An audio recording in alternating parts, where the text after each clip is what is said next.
Hi data lovers, my name is Angie and this is Insight Bites with Dexibit. Today we're talking about activities, which are exhibitions, experiences and events, and working through the different options on how to record attendance. Because just like recording visitation at your venue, there's several primary methods of recording attendance for activities and a couple of supplementary extras.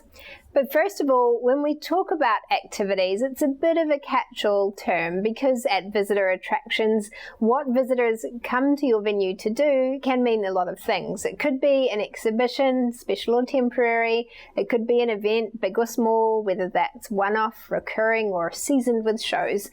Or it could be an experience, which is anything from a guided tour to a VR, a breakout room, an educational program. So whatever these activities are that make up your venue, it's important to understand how your visitors are engaging with them, how they contribute to their visit, and how they contribute to your top line visitation and other visitor outcomes. So when it comes to working out how many people attend each activity or the conversion rate of activity attendance from venue to visitation, you've got a few options. The most straightforward of all is footfall counters, which are automated sensors or manual clickers. For example, you might have these at an entrance exhibition or a lecture hall or where visitors queue to get on a ride. And just as with venue visitation, you need to test out those and work out any rules for things like how you allow for staff or a scaling factor if visitors might hop back and forth across the count zone. An alternative to this is using ticketing. This is useful if you're selling tickets or using tickets for capacity control, and it also gives you more information about the visitor, like their origin through zip codes.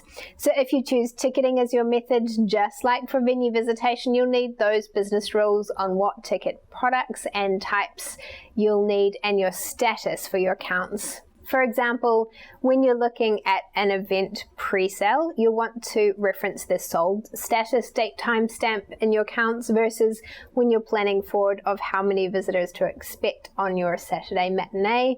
You'll want to use your scheduled date timestamp on your ticket status when looking at the actual attendance after the fact. You'll probably want to refer to your redeemed or scanned date timestamps of how many visitors actually showed up. Of course, you can use both methods simultaneously, footfall and ticketing, and make a call on what is your source of truth for performance.